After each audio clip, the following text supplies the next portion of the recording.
მოგესალმებით მეგობრებო, პირველ რიგში უერთდებით ამ მთელი ერის მწუხარებას, ჩვენ შეგნებულად გავაჩერეთ სოციომედია აქტიობა მთელი ამ პროცესის მანძილზე, თუმცა დღეს დავბრუნდით და ჩვენი ეპიზოდის სტუმარია ბატონი ამირან სალუქვაძე, მოგესალმებით ბატონო გენერალო და პირველ რიგში მადლობა რომ გვესტუმრეთ და რა თქმა უნდა ეხლა ჩვენ ხაზი უნდა გავუსვათ იმას, თუ რასაც უყურებდით მთელი ამ კვირის მანძილზე.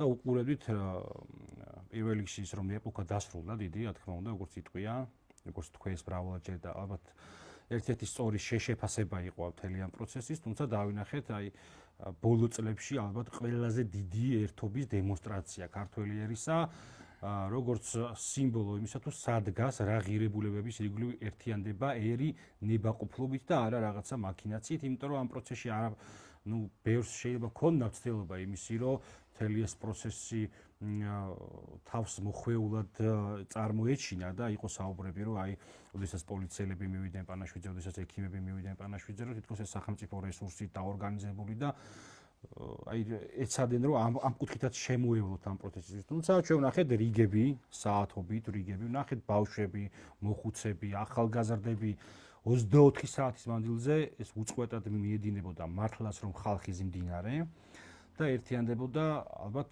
ბოლო წლებში ყველაზე დიდი ეროვნული და სულიერი ღირებულების ირგვლივ. მაგრამ აქ ჩვენ დავინახეთ ასევე მავანთამცდელობები, რომ რაღაცნაირად 1000 მიზეზი, ჯერ მიზეზი იყო რომ ბართლომეო არ წაიყვანს წირვას, მერე მიზეზი იყო რომ ხალხი არ მიუშვეს, მერე მიზეზი იყო რომ აი აქ ვინ იქნება შემდეგი პატრიარქი და ასე შემდეგ რა. ამ მოვლენებს ალბათ თავისი შეფასება უნდა გქონდეს და მკაფიო უნდა გქონდეს, თუმცა სანამ შეფასებაზე გადავართ, მოდი ხაზი გავუსვათ, ეხლა თქვენი აზრით საინტერესოა, რა ერთობის დემონსტრაცია იყო ეს, ანუ რამ განაპირობა, გასაგებია ილია მეორე სხვა წვა, მაგრამ აი თითქოს ჩემი აზრით ეს იყო აი ამდენი ხნის მანძილზე რომ დაგროვდა რაღაცა ქართლს სურდა ერთიანობა რაღაცა სწორი ღირებულების ირგვლივ და იპოვა ეს სწორი ღირებულება რა, ესეც შეიძლება ესეთი შეფასებაც მიცეთ რა მთელ ამ პროცესს. მოგესალმები გიორგი, მოგესალმები შენს მონელს, სიამოვნებით მოვედი, ვიცნობთ ერთმანეთს დიდი ხანია და სასიამოვნოა მოვაზროვნე წამყვანთან ერთად შევეცდები შენ მეტი გალაპარაკო. პირველ რიგში რა თქმა უნდა უთანმაგრძნობა სრულიად საქართველოს ყველას, როგორც მართლმადიდებლებს, ასევე სხვა კონფესიის წარმომადგენლებს ჩვენ ვიხილეთ საოცარი ერთობა ყველას აბსოლუტურად, როგორც მრევლის, ასევე სხვა ეთნიკური უმცირესობების, ნახეთ ისეთი მაგალითიც, რომ ჩვენმა მუსლიმმა ძმებმა დღესასწაულიც კი გადადეს. უფრო კი არ გადადეს, უფრო სწორად არიზეინის ეს საოცარი ნაბიჯია და რა თქმა უნდა პირველ რიგში ჩვენი პატრიარქის სადმი პატივისცემის გამოხატვა არის და არა მხოლოდ მათ პატივი გამოხატეს ყველას მიმართ, ყველა მრევლის სათითაო წარმომადგენლის მიმართ. ბოლო წლების კი არა დამოუკიდებელი საქართველოს ისტორიაში, უახლეს ისტორიას გულისხმობა არა იქეთ ახლა 18-21 წლებში ჩვენ არ გვაქვს მასალები კი არის რაღაც ფოტოები შემორჩენილი და აღწერა, მაგრამ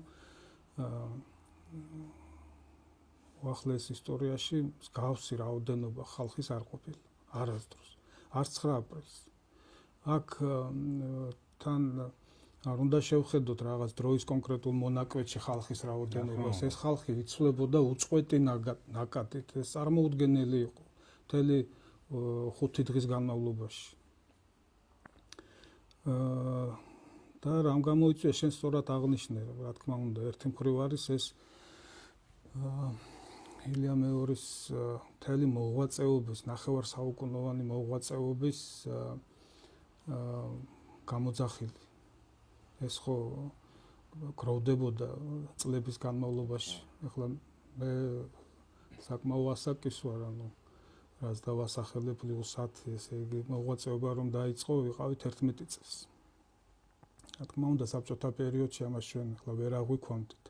აი 80-იანების ბოლოდან უფრო ხო და უკვე დამოუკიდებლობის პერიოდში მისი როლი მკაფიოდ გამოიკვეთა. რომ არ ყოფილიყო აი საბჭოთა პერიოდშიც მისი საქმიანობა და მისი ავტორიტეტი და რომ არ ყოფილიყო ხალხში მოთხოვნა წმენისად. ხო იყო თითქოს ათეისტური საზოგადოება, მაგრამ ახლა ვინც ვართ წინათ ძველი თაობის ასე ვთქვათ, გვახსოვს ყველაფერი ხო ჩვენი პაპებებისგან როგორ გადმოდიოდა ეს ტრადიციები და ეს ტრადიციები სხვათა შორის ეკლესიის დამსახურებაც არის იმ წლებში, ხალხის დამსახურებას და ეკლესიისაც და ეს ქრისტიანული დღესასწაულები იყო თუ სხვადასხვა ტრადიციები ხო შემოინახა ხალხმა და აი მოვიდა ამ პერიოდამდე და უკვე 90-იანებიდან უკვე მკაფიოდ იკვეთება პატრიარქის როლი. მე არ მინდა დღესაც გუშინ დავწერე სოციალურ ქსელში, რომ ეს იმდენად ჩემთვის იმდენად სერიოზული თემა არის, რომ ვერც კი გავბედავ, რომ ეს მოღვაწეობა შევეხო, ან სატელევიზიო გადაცემაში ვისაუბრო ბევრი, ან სოციალურ ქსელში დავწერო, იმიტომ რომ ბევრი რამ ჩემთვის და ყველა ადამიანისთვის გასააზრებელი. ყველასთვის გასააზრებელია ამ სფეროს სპეციალისტებისთვისაც გულისხმობ თეოლოგებს და მხოლოდ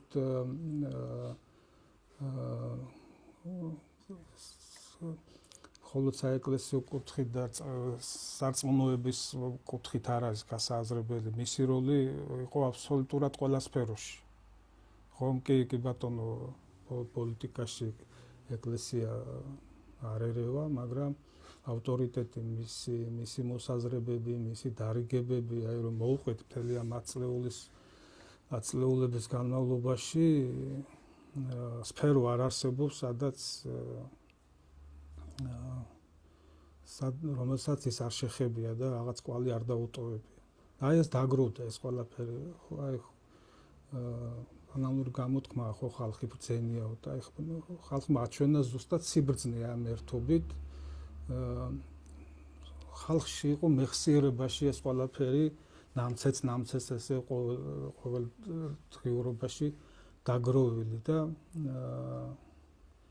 კი ყველასათვის გასაგები იყო ახლა ყველა მოკვდავი და ადამიანი ასაკში რომ შედის და თან როცა იცი რომ ჯანმრთელობის ხო პრობლემები და რაღაცა თითქოს ყველა ელოდა ამას, მაგრამ მაინც მოულოდნელი აღმოჩნდა, როცა საუნდტროფოში გადაიყვანეს და შეიმჩნეოდა იქ ხო რაღაც აჟიოტაჟი ისე ითქვა, რომ ხო მოლოდინი გაჩნდა უკვე აქტიური. მიუხედავად ამ ყველაფრისა, თითქოს აი რამდენიმე საათი ელოდებოდა ინფორმაცია, რომელიც გავრცელდა, იყო არ ვიცი რა სიტყვა ვიხმარო, რაღაცა შოკის მომგვრელი ყველა ქართველისთვის, ყველა მოქალაქისთვის, მე მარტო მართლმადიდებლებს კიდევ ერთხელ ვამბობ, შეგნებულად არ გამოვყოფ. და ხალხმა აჩვენა აი ეს დაგროვილი რაც იყო მის მიმართ, მისი ღვაწლის მიმართ, მისი საქმიანობის მიმართ, მთელი პატრიოტიზმი, რისი გამოხატვაც კი სათითაო ადამიანს შეეძლო. და გამოხატა ერმა აი იმ ფორმით, როგორც გამოხატა. რა თქმა უნდა, ეს კიდევ გრძელდება. ნახეთ ჩვენ აგერ სიონში არ წყდება დაკრძალვის დღიდან ნაკადი. და რაც შეეხება ორგანიზებას, ხალხს ხომ დაძახება არ დაჭირვებია. როცა გამოცხადდა ერთი განცხადება გაკეთა საპატრიარქოს მიერ, როდის არის გადასვენება და პანაშვიდის ადგილი. ხო, პანაშვიდის ადგილი და ნახეთ როგორ გადაასვენეს სამებაში და აი იმ დღიდან, იმ წუთებიდან დაწყებული დაკრძალვამდე ნაკადი არ შეწყვეტილა. აი დაკრძალვის დღესაც ხომ გამოცხადდა, ახლა მე საშვების და იმის თემას ორგანიზების ცალკე შევეხები. ხო, თითქოს წესით უნდა ყოფილიყო მოლოდინი, რომ აი საშვებია და რაღაც და შეიძლება ნაკლები ადამიანი მისულიყო, მაგრამ აი წარმოიდგინეთ ვიღაცამ სპეკულაციისთვის გამოიყენა ეს თემა. ხო, მი ყველას არ უშვებენ, რაღაცა ხელისუფლება მიიტაცა, მიგვარების ხსენება, არ მინდა ყველაფერს თქმა კიდევ ეთერში, რასაც პოლიტიკოსები ამბობდნენ, ეგრეთ წოდებული პოლიტიკოსები, მაგრამ პოლიტიკოსებს არ უწ პოლიტიკოსი არის ადამიანი, რომელიც მოღვაწეობს თავისი ქვეყნისთვის. ყველას თავისი იდეოლოგია აქვს, თავისი პლატფორმა აქვს, თავისი მეთოდები აქვს პოლიტიკური საქმიანობის, მაგრამ პოლიტიკოსი არ უნდა ებრძოდეს საკუთარ ქვეყანას, საკუთარ ერს და პატივს უნდა სცემდეს სათითაო ადამიანის, აი თუნდაც რელიგიას დარწმუნებაზე ვსაუბრობთ ყველა ადამიანს, ხო? და თემა არ არსებობს საერთოდ აი წლების განმავლობაში, ხო, აკვირდებით, რომელი თემის უკუღმა გადატრიალებას და თავის სასარგებლოდ მორგებას არ ცდილობ. აი რატო ვეხები ახლა საშვების თემას? აი ყველა მოქალაქემ გაიგო სპეციფიკა აი ამ დაკრძალვის დღეს, როცა ჩამოდიან მაღალი რანგის სტუმრები, ნახეთ ჩვენ ჩამოვიდა სომხეთის პრეზიდენტი, აზერბაიჯანიდან ჩამოვიდა პარლამენტის თავმჯდომარე, ჩამოვიდნენ მაღალი რელიგიური პირები სხვადასხვა ქვეყნებიდან და ასე შემდეგ. ახლა ჩამოვიდნენ პროტოკოლი იყო თავისთავად. ხო, არ მიმიქცევია ყურადღება სტუმრების ჩამონათვალისთვის. ხო, აი ელემენტარული თემაა, რომ იქ რაღაც პროტოკოლური ღონისძიება იქნება. სტუმრებიც რომ არ ყოფილიყო, დაკრძალვას მაინც რაღაც თავისი სპეციფიკა აქვს, როცა ასეთი დონის ადამიანზეა საუბარი და როცა ელოდები, რომ უზარმაზარი მასა, ცუდი სიტყვაა, როდეს ვიხდი, მაგრამ უზარმაზარი რაოდენობა იქნება მოსახლეობის. ამას ხომ ჭირდება მოწესრიგება და ყველა მოქალაქემ ეს გაიგო ნორმალურად, არავის არ უწუწუნია, უზარმაზარი ზღვა ხალხი იყო დაკრძალვის დღესაც და სოციალურ ქსელში იქნებოდა ეს თუ იქ ადამიანთა სადღაც იმ რიგში, სადაც ხალხი იდგა, რა ვიცი, არავის არ გაუგონია მგონი დაწუწუნება, რომ აი იქ ახლოს რატო არ მიშვებენ და რაღაც ვერ მიხვა, ხო? და რაც შეეხება ახლა იქ კარგი რამ გაიხსენეს ორგანიზებული მისვლა სხვადასხვა სტრუქტურების. იქ ვიღაცამ კი არა კონკრეტულმა დაწერა, რომ დღეს სასტრაფოსო ეს არა აქვსო, რა ქვია, გამოძახებები არა აქვსო, ანუ აი ასეთი რამ რატო უნდა დაწერო. ჯერ ხომ უნდა იცოდე ელემენტარული თემაა, რომ ცვლებში მუშაობენ სასტრაფოს თანამშრომლები და რა თქმა უნდა, ვინც მორიგეცვლაში იყო, ის იმ დღეს იქ ვერ იქნებოდა. ეს ელემენტარული და მოვიდნენ ადამიანები, რომლებიც იმ დღეს წესით სახლში უნდა ყოფილიყო. ეს ერთი, მეორე, სადმე რაიმე მოხდა ისეთი, რომ სასტრაფომ დაიგვიანა ან ვინმეს სამედიცინო მომსახურება ვერ გაუწიეს ამის გამო, სადმე რაიმე გავიგონეთ. საჯარო მოხელეები დაინახეს და ეს იყო პრობლემა. ხო, და საჯარო მოხელეები ახლა ვისაც თან ეს მკაფიოდ იდენტურად გამოყოფილი საჯარო მოხელეები. ვისაც უმუშავია და უმსახურია, ყველა მიცის, რომ ნებისმიერი ორგანიზაცია მსგავს რაღაც ორგანიზებას არ უწოდებ, ნებისმიერ ასეთ უბრალოდ ბოდიშეთ, უბრალოდ ადამიანის, აი თანამშრომლის ახლობის ამბავი რომ იყოს, იქაც ორგანიზებულად მიდიან თანამშრომლები, კოლეგები, მეგობრები, მეზობლები და რა ვიცი, ხო, იმ ადამიანის გულში რა უდევს, აი გარი, რა ცუდია ის.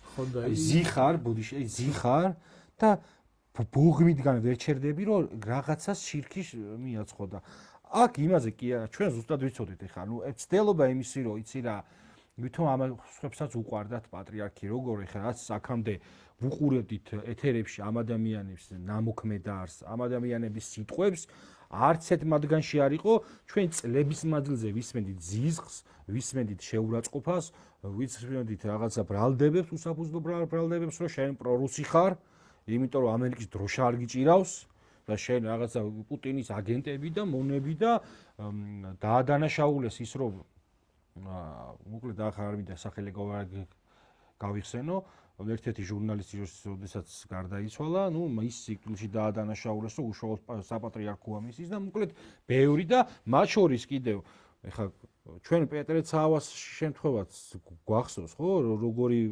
ბრალდებები შეურაცხყოფილი და ისეთი, რომელიც არა მხოლოდ ესეთ უმაღლეს ხო, რელიგიურ წარმომადგენელზე კი არა, ადამიანზე არ ითქმება, ხო, ეხლა ისე რომ ვთქვათ რა, მორალურად, კაცურად რომ ვთქვათ, ესე რომ და ეთერში დაატარებდნენ და მთელი თვე წახალისება იყო ამის. წამყვანი იყო თუ სტუმარი, მაგას ვერ ხვდებოდი და მე ამას უკვე პოლიტიკოსები აყნენო გამოსაძიებელია შემთხვევა, მოკლედ მთელი ეს კამპანია, ზიზღის ენის კამპანია მიმდინარეობდა ამ ფლანგზე.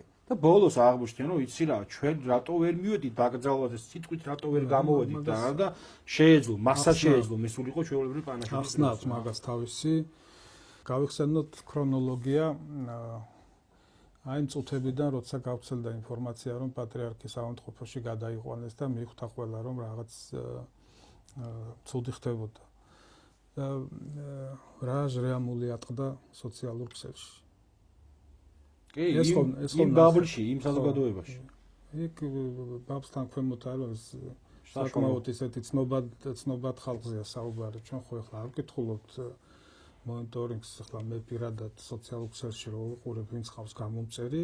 ყველა შეხვდა, მე ძალიან ბევრი შეხვდა, შეურაცხყოფელი. შენახული მაქვს აი რისთვის გამოქვეყნებასაც ვაპირებდი ზოგი რამ დავდე კიდევაც.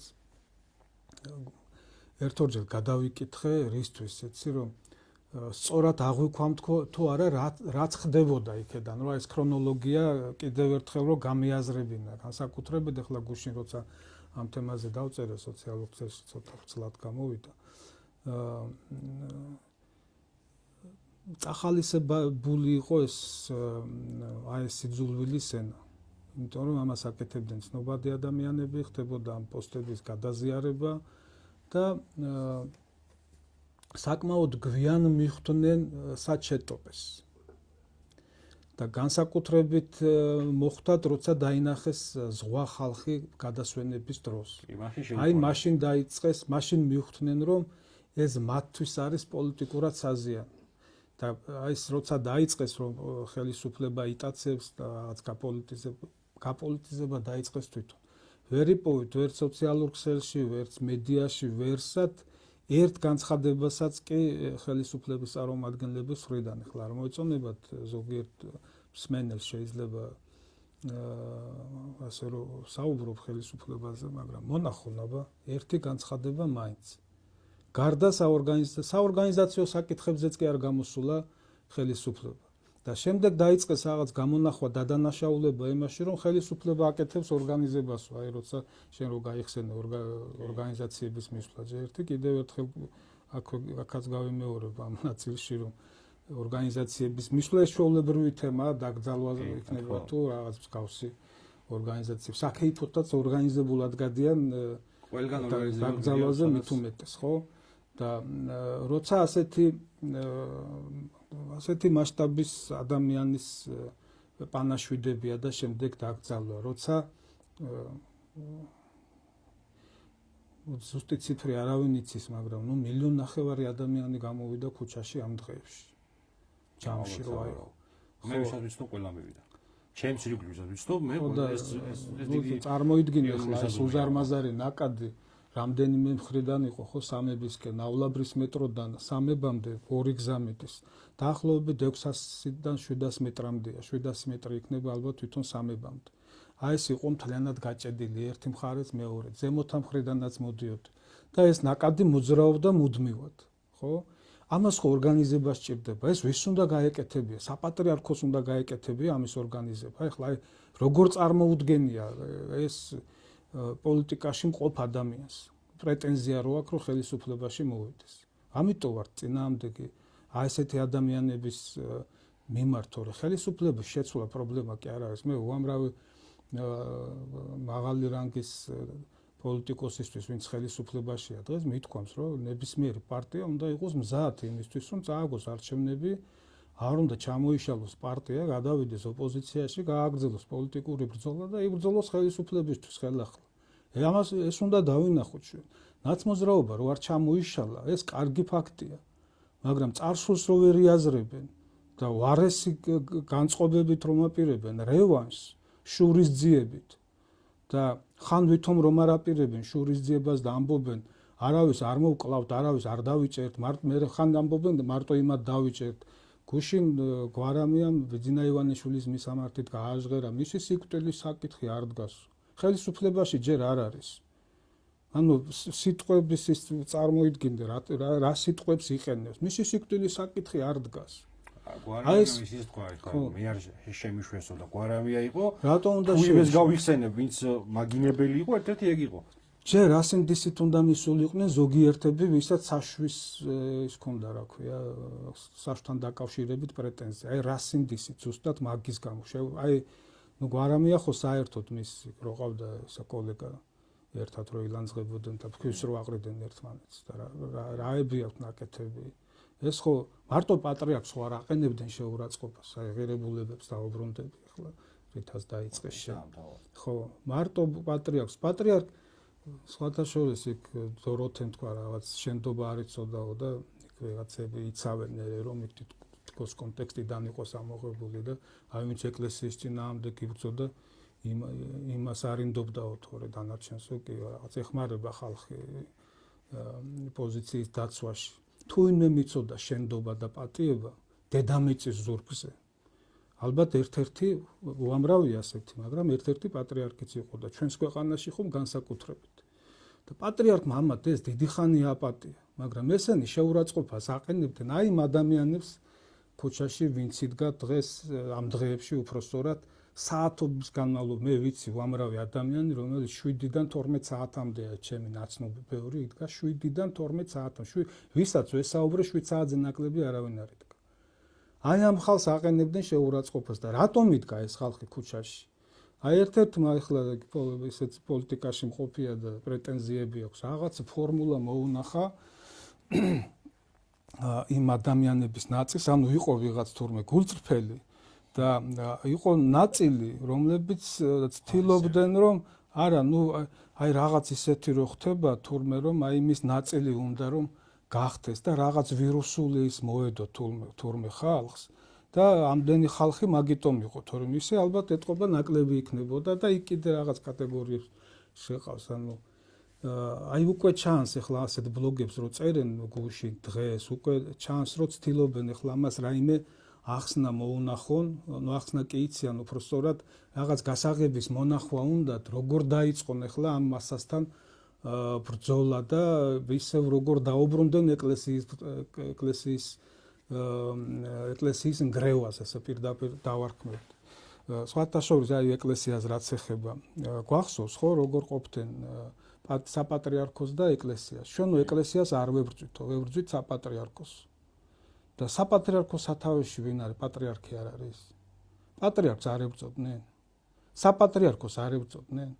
და დღეს ახლა მაგათ უნდა თქვან, რომ აი ამ 1.5 მილიონი ეს არის არასრული რაოდენობა, ჯერ ერთი არ დაგვითვლია, არავის არ დაუთვლია, მეტი იყო თუ ნაკლები, შეიძლება 1.3 იყო და შეიძლება 1.7 ხო?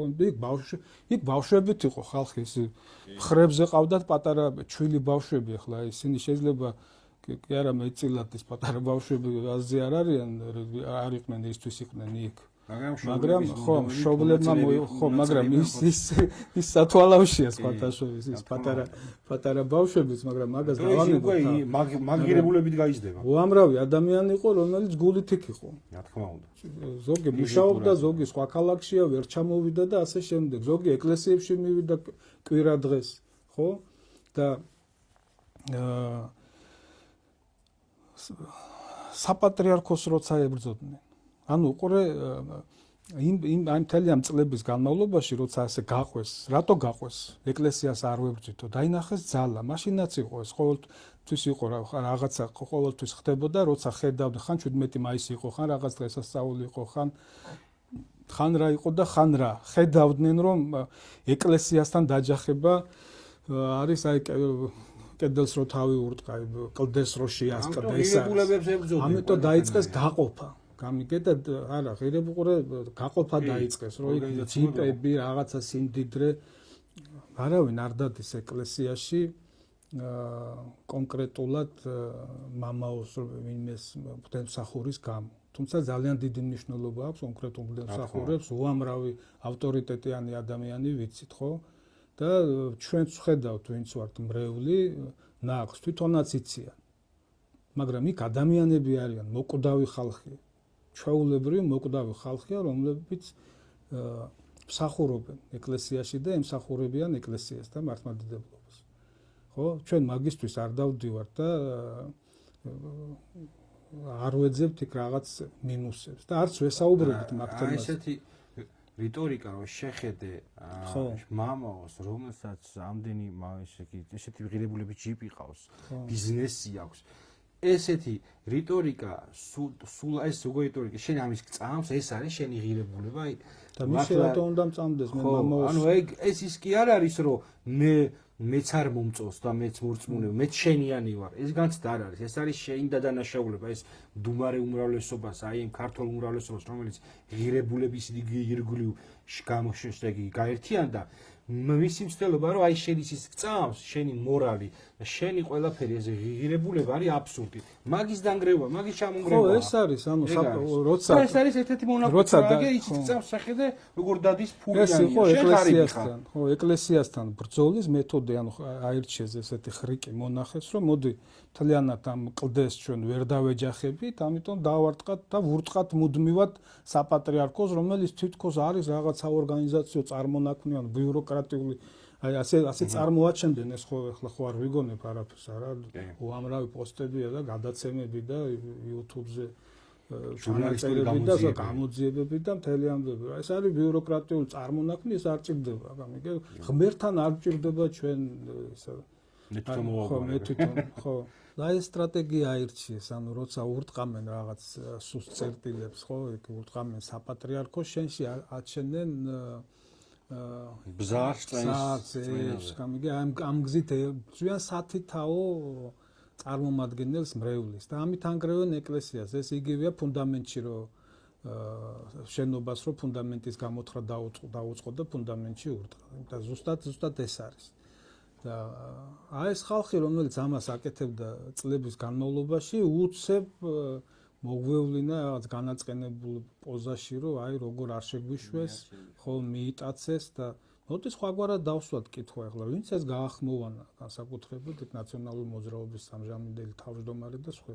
რა სტატუსით უნდა ყოფილიყვნენ და რატომ უნდა ყოფილიყვნენ?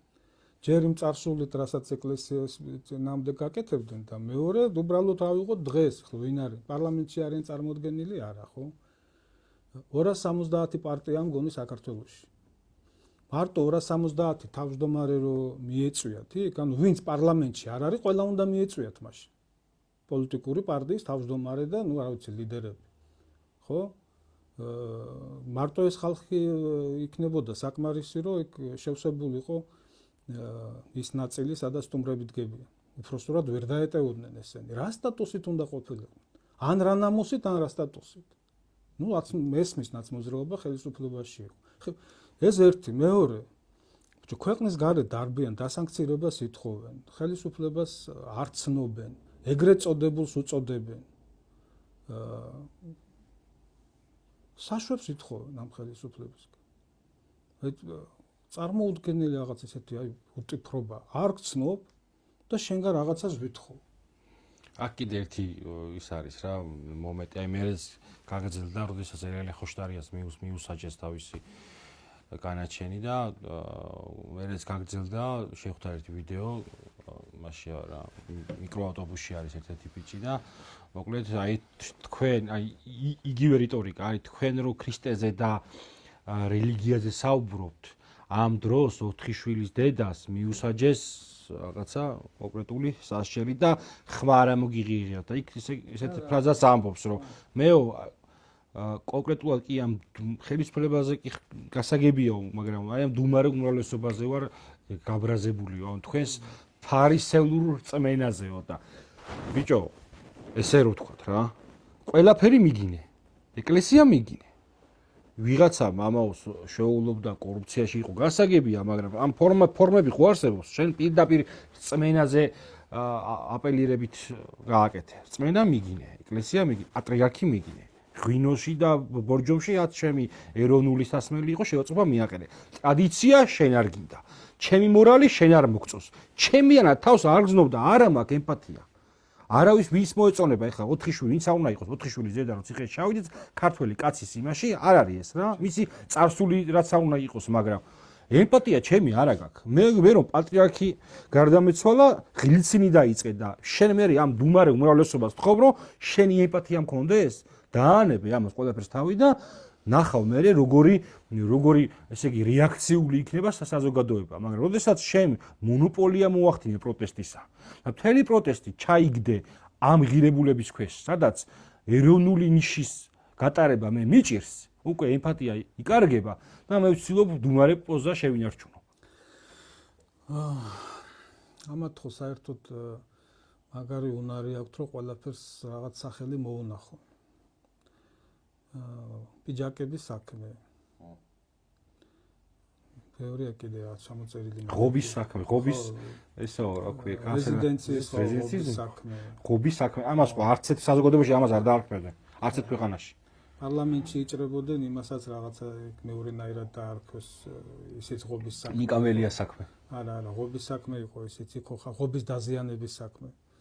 და ასე შემდეგ. და აქაც ახლა მოიგონეს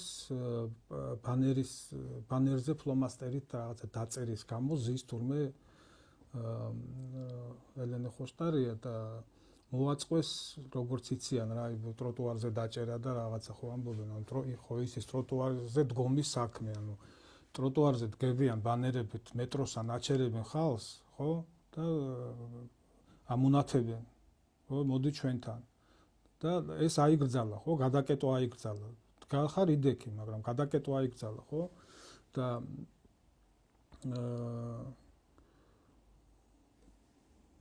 დაიწყეს მაშინ ხო აი ყველას ხო ვერ დაიწყე რაღაცა დგომის საქმე აქაც ახლა მოაწყვეს ეს მასობრივი ისა რომ აი ბანერების ის დაიწყეს ახლა რაღაცა ჭხაფნა იქ კახა კალაძის ბანერი დააფინეს და აწერდა ყველა რომ აბა თუ დაგვიჭერ თვითონ დაიჭერეს ვინმე ანუ იატაკზე იმაზე ასფალტზე რომ რაღაც დააფინეს მათივე მოტანილი და იმაზე რაღაცას ხატავდნენ მაგის გამო ხო არ იჭერდნენ გირაოს გადაუხდელობის გამო ხო ხო და აბა სადონ ახლა ვის წინააღმდეგაც რაღაც სხვა საქმეზე სისამართლის საქმეა აღსრული და გირაო უნდა გადაიხდო ასეთი ხო უამრავია წლის განმავლობაში ხო მუდმივად ვიღაცას ეფარდება გირაოს გადახდა აბა სადონ და არ გადაიხადო ყველას დაიჭერენ ორი შვილის მამა იქნება თუ 7 შვილის დედა არ აქვს მნიშვნელობა ხო რაღაც დაარღვიე შეგიფარდეს გირაო უნდა გადაიხადო არ გადაიხდი დაგიჭერენ ანუ დაგჭერას და რა კვეთის ღონისძიება ხო იმ კონკრეტულ მომენტში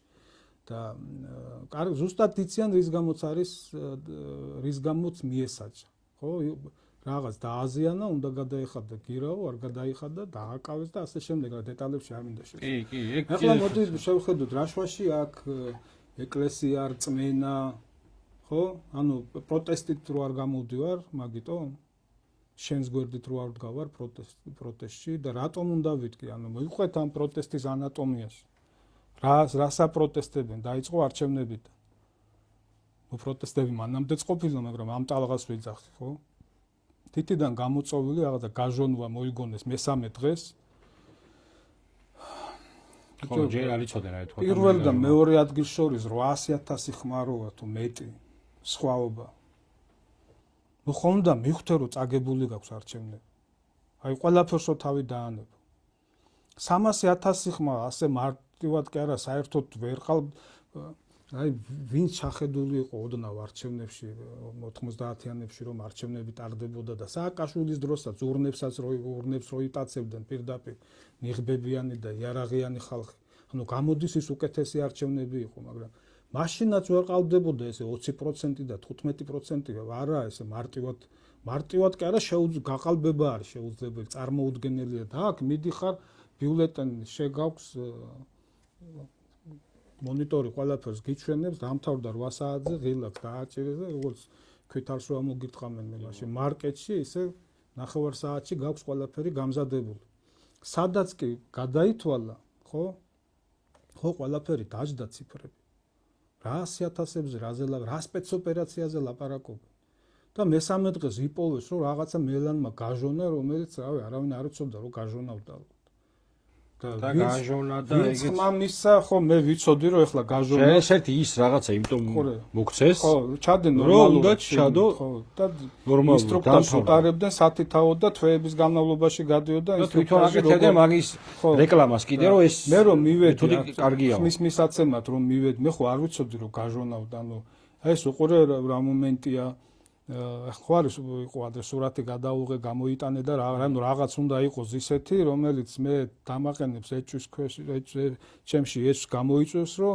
ხო არ გამოიცნობს ხელისუფლება მე ვის მივეცი ხმა ამის შიში უნდა კონდეს ვინც მივიდა იქ ხო არ იცოდა არავინ რომ გაჟონავდა ამის შიში ხო არავის არ ქონია ვიღაცამ სწორად ჩადო იმისი არ გამოჩენილა ვიღაცამ არასწორად ჩადო ხო ну ესენი ამტკიცებენ მაინც რაღაცა ჩანდა აღმოჩნდა მე რომ ის არ ჩანს არამედ საკონტროლო რაღაცა ჩანს ძირითადში რაც გამოჩენილა მაგრამ დავანებოთ თავი ну ასეთი არჩევნები საერთოდ სადმე თუ ჩატარებულა ბოლო წლების განმავლობაში და რაღაცა გამონახეს 100% ოპოზიციის მიერ წაგებულ არჩევნებზე აი მყარად რო წააგეს გარანტირებულად ხო დაარქვეს რაღაცა ამას ხო აი სახელების დარქმევაში ხო მაგრებენ დაარქვეს რუსული სპეცოპერაცია და იქედან მოყოლებული არ ცნობენ ხელისუფლებას მერე გადაატრიალეს ირაკლი კობახიძის ნათქვამი თითქოს ვერ გაიგეს რაზეა ლაპარაკი ხო აი 28 ნოემბერი რო აქვთ დახვეული რა თქვა რომ ჩვენ მზად ვართ დღემდე ახლაც რო თქვას ევროკავშირმა რო ხსნით მოლაპარაკებებს ხელისუფლებამ მზად არის რა ორიენტაციის შეცვლა და რა კურსის შეცვლა რაზეა საუბარი აი თითიდან გამოწვეულიც არ არის ჰაერიდან მოგონილი ამიგე სიცრუე აი მოგონილიც არის სიცრუე უბრალოდ დეზინფორმაცია და პირდაპირი სიცრუე ჰაერიდან მოგონილიც არა და სიცრუე უბრალოდ ხო იმ დღიდან ჯერთი ბრიფინგზე ახლა გასაგებია რომ მათი მომხრეების უმეტესობა ისმენს იმას რასაც მოუჭრიან მათ ტელეარხებზე და მათ სოციალურ ქსელში ხო რომელიც რასაც კითხულობენ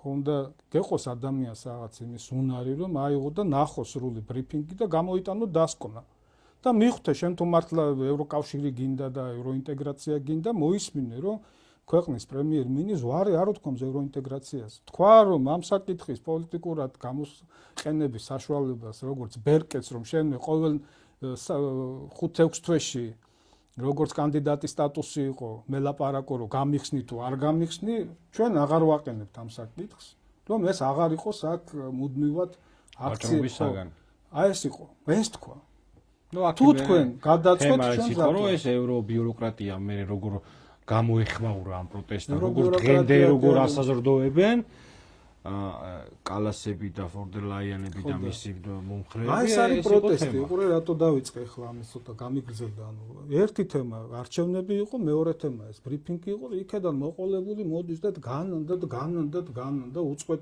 უწყვეტი პროტესტი მესმის რომ გამოვა რა ვიცი მე 10,000 კაცი მაინც იყო და იდგეს მუდმივად რაღაცა გრაფიკი აქვს შედგენილი მორიგეობით დადიან ხან 5 კაცია ხან 500-ია შეიძლება რაღაცა თვეებში ერთხელ 5,000 იყოს რა მერე უწყვეტი ვიცი აი 5 დღე იყო უწყვეტი ნაკადი ხალხის აი ეს იყო უწყვეტი აქ კიდევ არა მესმის მე აი როცა საუბარია ითხოვ შენგან თანაგზნობას რაში მეთქი აი რაში უნდა ვიყო რაში უნდა გითანაგზნო და მე ამობე რომ პროტესტში რომელშიც მე საფუძველში ძირშივი არ გეთანხმები ხო ანუ ნუ ჯერტი ახლა ბევრ რაღაცა იცვლება თვითონ ევროკავშირთან მიმართებით ჩემშიც და ბევრ ადამიანში ხო მეტამორფოზა ყველა გახდება ხო ახლა თვითონ ჩვენში კი არა თვითონ ევროკავშირში ხო ახლა ყველაფრისთვის ძერ საზოგადოება არ არის მზად მაგრამ მივა აქამდე თუ ევროკავშირმა ასე გააგრძელა მივალთ იქამდე რომ ევროკავშირში ყოფნა არ ყოფნის საკითხი დადგება უბრალოდ დღის წესრიგში გამიგეთ და ახლა ვიღაცას თუ გაუკეთებია რაღაც მაგალითად მე ჩემი სამსახურის განმავლობაში ერთ ადამიანმა რაღაცა ჩემი ერთი ნამცეცი მაქვს გაკეთებული ევროინტეგრაციის კუთხით რასაც ვაკეთებდი წლის განმავლობაში 3-ჯერ 4-ჯერ ვიყავი ბრიუსელში კომიტეტის თომებზე პირველი ჩასვლიდან პროექტი ჩამოვიტანე ნატოს საჰაერო თავდაცვის სისტემასთან მიერთების და იქედან მოყოლებული სანამ გადამაყენეს თანამდებობიდან ერთ-ერთი მთავარი თემა იყო ჩემი პრიორიტეტი რომელიც სხვათა შორის წინა ხელისუფლებამ არ გააკეთა, სანამ ომი არ მოხდა. რისი გაკეთებაც იყო ომამდე აუცილებელი და არა ომის მერე, ხლა ცალკე ეს ვრცელი თემა სასაუბროთ და ვისა ლაპარაკებიან ახლა მე არ მინდა ევროკავშირი და ევროპა და ნატო, მაგრამ დღეს ნატოც სხვა არის უკვე, აგერ ამერიკას და ნატოს შორის არის პრობლემები, ეუბნება კაცი რომ მე აგერ ვომობ და ეს ყველას თემა არის ირანის ბირთვული პროგრამა და ნავთობი და რაღაცა და დამიდეკით გვერდში და არ უდგებიან გვერდით. ესაა დღეს ნატო. ხვალ მე დამიდგებიან გვერდით, დაუშვათ წევრი რომ იყო? ამერიკა თუ არ დამიდგა გვერდით, ნატოს სხვა წევრებზე არ მაქვს ლაპარაკი, დაუშვათ ნატოში რომ იყო გამოგზავნის სამჯარის. ხო, ამით დღეს სხვა თემაა ახლა და კიდევ ამბობ ნატოს ის ძალიან ძველი სასაუბრო, ხო? მაგრამ ვის საუბრებიან რომ ევროკავშირი არ გვინდა, ხო? 2013-დან მოყოლებული რაიმე ნაკს უპოვიან, რომ აი მეტის გაკეთება შეიძლებოდა ამ წლების განმავლობაში ევროინტეგრაციის კუთხით. საჯარო მოხელეები ღამეებს ათენებდნენ, რომ თავიანთი უწყების დონეზე, აი ეს ასე იგი ღრმა სავაჭრო ხელშეკრულებით დაკისრი ვალდებულებები შეესრულებინათ დღემდე ეს მარტო ერთი სამინისტროს ის მაქვს გამოქვეყნებული, როდის დაახლოებით ალბათ 2020-ში ან 21-ში ალბათ უფრო. ომამდე, უკრაინის ომამდე 145 იმ მომენტისთვის 2014 წლიდან, აი სადღაც 6 წლის განმავლობაში 145 კანონი და კანონქვემდებარი აქტი იყო მიღებული მხოლოდ სოფლის მეურნეობის სამინისტროს ფარგლებში. ჰარმონიზების მიზნით. ასოციაციის შეთანხმების შესრულების მიზნით. მხოლოდ ერთ სამინისტრო წარმოიდგინებ ეკონომიკის სამინისტრო, ფინანს და 1000 უწყება სიპები და აიპები და ასე შემდეგ. ხო. ხო და სხვა სამუშაოა გაკეთებული და ქვეყანა იყო, ესე იგი, წლების განმავლობაში ასოცირების ტრიოს ლიდერი და არა მარტო ასოცირების ტრიოს, არამედ კანდიდატებს შორის, ყველას შორის ევროპულ ქვეყნებს უსწრებდნენ და უცებ რაღაც გადატრიალდა დაიწყო უკრაინაში ომი, აქ შეიცვალა მიზნები ჩვენს ქვეყანასთან მიმართებით, რაღაცა სხვა რამეს ელოდნენ, ვერ მიიღეს ეს სხვა რამე და უცებ, ესე იგი, ლიდერი გახდა მოჩანჩალი. ახლა რასეუბნებიან უკრაინას და გუშინთან გუშინ ორი დღეა 10-20 წლის შემდეგ მინიმუმ 10 წელს ლაპარაკობენ, როდის შეიძლება უკრაინა გახდეს ევროკავშირის წევრი. ქვეყანა, რომელსაც ეუბნებიან, რომ აი შენ ევროპას იცავ, წინა ხაზზე ხარ, მიდი იომე. და იმის ნაცვლად რომ ესე იგი რაღაცებზე დახუჭონ თვალი, არ ხუჭავენ თვალს. ხო, 10 წლის მერე ვალების გადახდას თხოვენ. უმეტესობა ხალხს ბიჭო არ ვიცი როგორ ეს ყველაფერი წვრილმანი როგორ გინდა აუხსნა. დახმარების ძალიან დიდი წილი არის ვალები. მესმის იქ რაღაც ახლა თანხაზე საუბრობენ და იქ რუსეთის რეპარაციებიდან უნდა იქნას გადახდილი და ასე შემდეგ. ეს სხვა თანხა იმის გარდა უამრავი ვალია აღებული, რომელსაც დახმარებას უწოდებენ, არის მათში გრანტი და არის დაბალპროცენტიანი სესხი. და ამას იმით აქ ბევრი ამართლა დაბალპროცენტიანი სესხია. ყველა ქვეყანას აძლევენ ნებისმიერი საფინანსო ორგანიზაცია, აი მსოფლიო ბანკი, აზიის განვითარების ყველა ეს მსხვილი ორგანიზაცია არა უბრალოდ ომში დახმარებას, ზოგადად ქვეყნებს სესხს რომ აძლევენ, არის დაბალპროცენტიანი. 1%-დან 2%-მდე, 2.5%. საშუალოდ ეს პროცენტნახევრიანი სესხია საშუალოდ. ხო, ნუ თითქოსებზე საუბარი სიტყვაზე 100 მილიონი მოგცეს სესხი, 20 მილიონი მოგცეს გრანტი. მაგრამ ის 100 მილიონი პროცენტნახევარი უნდა დააბრუნო. ჯამში შეიძლება რა თქმა უნდა იაფი გამოდის. ხლა ალბათ 16%-ში და 36%-ში ხო არ მიტეკური ხო არ არის კიდე სხვა. ელემენტარული რაღაცა. აი ევროპაზე კარგი იმას შევეხით რა თან იქ რო უკრაინას ეუბნებიან. ფოტოშორის ეხლა რა მოხდა ევროკომისიამ გადადო რუსული ნავთობზე რო კატასტროფა სრულიად. ანუ რუსულ ნავთობზე რო სამუდამო ესე იგი სანქცია დაეტესებინა, გადადო ეს ისა იმის ფონზე რომ იქ ამერიკამ შეამს ისა რა ქვია დროებითი და დაუშვა ირანული და რუსულ ნავთობზე წვდომა. და თან რო გადავიდეთ აი ესეთი ხიდი გავაკეთოთ ირანის თემაზეც, იმიტომ რომ აქტუალურია ძალიან. ჩვენ ბევრჯერ ვისაუბრეთ. ნუ ამ პლატფორმაზე ხა მათ შორის მე და ჩვენ მას სტუმრებაც მეტწილად უფრო მეტად ეს ნაბიჯი შეცდომად შევაფასეთ, თუმცა პროცესი წინ არის და ფაქტია ის, რომ რეგიონი ზანზარებს, რეგიონი აქ სხვა ბევრი სასაფრთხეებია მათ შორის, მაგრამ ეხლა რომ შევაჯამოთ, რამდენი ხანია ეს როგორც პუტინის მსგავსად ტრამპიც უკვე იმეორებს, რომ სამხედრო ოპერაციაო, ხო, სტრატეგიას ვთქვა, თან მგონია, რომ მოსწონს რაღაცები მისი მიდგომები და უბრალოდ მისი გაადმოამერიკულება უნდა რა. და რას ამბობს? მოწონებაზე არ არის უბრალოდ ასე უფრო პრაგმატულია მის ვერ გამოაცხადებს. და რა მივიღეთ? ესე იგი, მივიღეთ ის, რომ გაძვირდა უპირველესად ნავთობ პროდუქტები და ამან შესაბამისად ეკონომიკაზე და სოფლიო ბირჟებზე თავისი ზეგავლენა მოახდინა. მივიღეთ ის, რომ რუსეთმა ამ პერიოდში მინიმუმ 70%-იანი მატება დაწერა, მიიღო შემოსავალი სარგებელი. $270 მილიონ სვეულობს ყოველ დღე. ნამდვილ ციფრებს. ამ დროს უნდა შეესუსტებინა გეოპოლიტიკურად მედიის მიერ გამოქვეყნებულ ციფრებს.